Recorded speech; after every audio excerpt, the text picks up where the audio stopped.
Saya itu sudah bergelut hampir 18 tahun di dunia malam, walaupun diprotes oleh kiai-kiai yang suci rahimakumullah itu.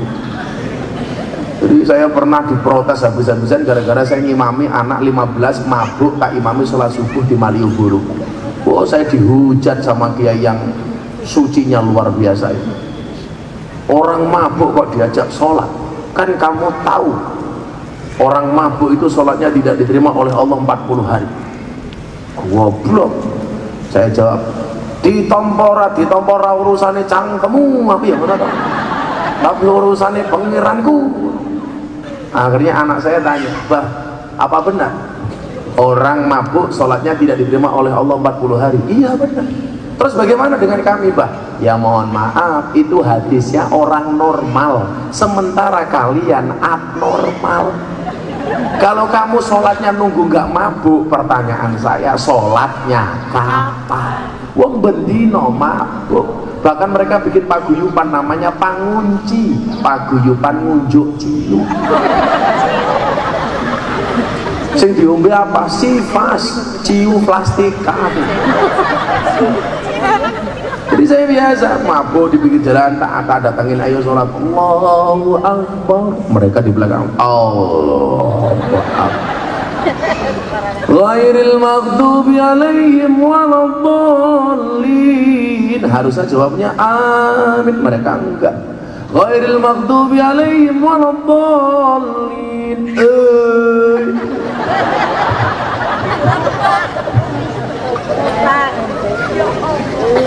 Tapi itu resiko bagi saya. Kayak mbak-mbak lokalisasi, boleh nggak bah kalau saya mau ngelonte itu doa dulu? Ya boleh-boleh saja. Ya doa itu kan untuk siapa saja, dan Allah itu mendengarkan doa siapapun. Ud'uni astajib lakum. Wa idza sa'alaka ibadi anni fa inni qarib. Allah itu dekat. Ujibu da'watad da'i idza da'a. Maling itu loh pakai doa. Jadi lonte kan ya doa. Arep mangkat kejat dandan sing ayu, angane diangkat, ya Allah, mudah-mudahan malam ini tamu saya banyak tur lomo-lomo. Iya. Tahu-tahu tukang syutingnya datang. Iya. Makanya kenapa mereka selalu saya kasih mukena. Saya itu 3 bulan sekali bagi mukena. Yang belum dapat pasti saya belikan. Saya kadang-kadang kalau beli mukena itu 100, 200 berikut dengan sajadahnya. Mbak-mbak PSK tanya sama saya, ikhlas napa mboten Kiai? Ikhlas. Syaratnya napa? Tinggu sholat, aja tinggu lemek. Aku yo ngono.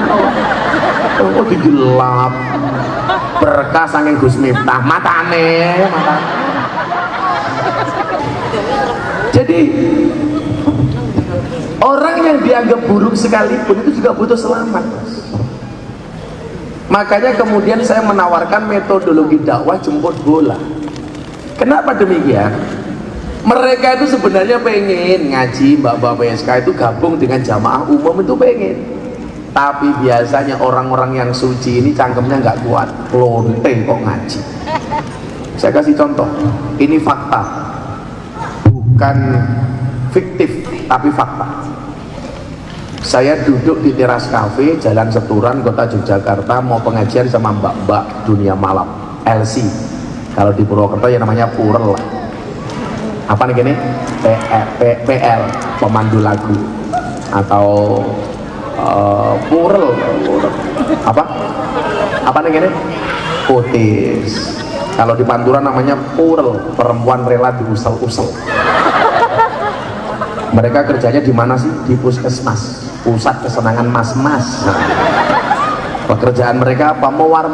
Mewarnai kehidupan rumah tangga orang lain. Apa yang mereka lakukan? Karaoke, katorok dibuka, oke.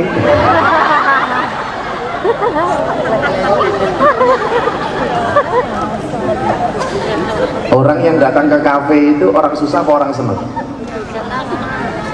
Orang susah cari seneng. Karena susah cari senengnya di kafe. Kalau mereka sudah seneng nggak mungkin datang ke kafe. Orang susah cari seneng ketemu kutis, delala kutis ya susah pada baik. Akhirnya susah ketemu susah, susah kuadrat. Makanya kemudian muncul istilah gadun. Hidupku tanpa gadun seperti ambulan tanpa uwi-uwi. Ora paham durung balik ya. Durung sunat. Ora ngerti ya. Kalau inyong yang ngerti kan kayak ini ke Lombok ya. Lombok. Begitu saya duduk-duduk sama mbak-mbak itu di teras kafe itu, namanya teras kafe, bukan kok di terasnya kafe, teras kafe di Jalan Keturan. Itu ada rombongan pengajian lewat. Nah, apa bahasa yang keluar dari mulut mbak-mbak dunia malam? Beruntung banget yang mereka Gus. Malam ini kami bermaksiat, mereka ibadah. Saya ngiri sama mereka. Gaweane mabuk, lihat orang ahli ibadah, mereka mengatakan apa? Ngiri. Sementara satu saat saya mendampingi beberapa ustadz lewat Jalan Magelang, lewat depan kafe besar di Jalan Magelang, lihat mbak-mbak berpakaian seksi, SMS lah, silitnya metu sedidik. Ini orang-orang ini mengatakan apa sama saya? Dasar ahli maksiat, malam-malam ngumbar aurat. Coba, orang yang ahli maksiat itu ketika melihat ahli ibadah memuji, sementara orang yang ahli ibadah melihat ahli maksiat memaki. Maka saya menawarkan, yo kamu nggak usah datang, saya yang datang. Maka orang bertato ya saya ajak ngaji. Santri saya banyak yang tindihan ininya bertato macam-macam. Ada yang tato mbak-mbaknya di sini tato cecak. Ya kalau masih seksi dan cecak, begitu hamil boyo, kan gede banget.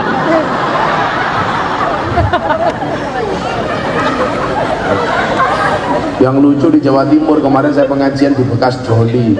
Doli itu ya gang sadarnya sini lah. Doli. Premannya ngumpul di depan panggung itu ada orang badannya gede. Perutnya saya buka, ya ditato beduk. Ya Allah. Itu tato apa mas? Beduk. Kenapa kamu tato beduk? Saya cinta dengan NU. Masya Allah. Itu tato beduk. Iya. Tutu endi ini sore tak tahu.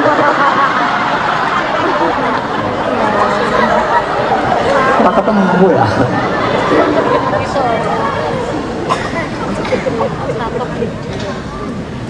Jadi orang ahli maksiat melihat orang ngaji itu senang, tapi orang yang suka ngaji ketika melihat ahli maksiat adanya cuman melaknat. Maka disitulah kemudian saya teringat dengan wejangan Kanjeng Sunan Derajat, weneono ageman marang wong buta, weneono tongkat marang wong buta. Berikanlah pakaian kepada mereka yang telanjang, berikanlah tongkat kepada mereka yang buta. Tapi ya mohon maaf, jangan mentang-mentang saya bawa tongkat dikira buta. Wenono ageman marang wong buta, wenono tongkat marang wong buta. Itu ajaran berbagi. Maka kemudian saya terjemahkan apa? Menyalakan lampu itu di tempat yang gelap, menyapu itu di tempat yang kotor. Maka saya sampaikan, kibaskanlah sapumu di tempat yang kotor, nyalakanlah lampumu di tempat yang gelap. Kalau saya ngaji di masjid, wah itu nggak menyalakan lampu, tapi menghidupkan lampu yang sudah hidup menjadi lebih terang. Kalau saya ngaji di pondok pesantren, tidak nyapu di tempat yang kotor, hanya sekedar lebih membersihkan tempat yang sudah bersih. Maka saya katakan kepada mereka, nah ingatlah, bisa jadi dosamu sebesar kapal, tapi kamu harus yakin ampunan dari Allah lebih luas daripada lautan. Surga itu pada akhirnya akan ditempati oleh ahli maksiat yang bertobat, bukan orang yang sok suci namun pada akhirnya tersesat. Ahli maksiat belum tentu masuk neraka, ahli ibadah belum tentu masuk surga. Karena banyaknya dosa bisa terhapus dengan tobat yang sungguh-sungguh, dan banyaknya pahala bisa hilang karena ujub, riak dan kesombongan. Maka seburuk apapun masa lalumu, yakinlah masa depanmu masih suci dan bisa diselamatkan. Amin. Makanya saya enjoy ketemu mereka, sama sekali nggak benci. Maka kemudian Allah bagi orang yang banyak dosa, apa kata Allah dalam Al-Quran? Qul ya ibadiyalladzina asrafu ala anfusihim la taqnatu min rahmatillah.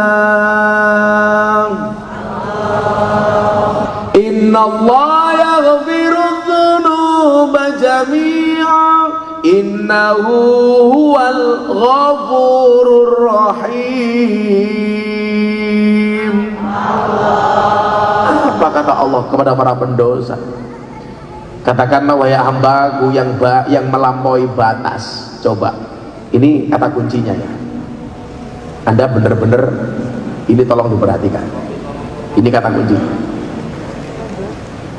Orang yang banyak dosa oleh Allah dalam Al-Quran tidak disebut wahai engkau para pendosa. Enggak.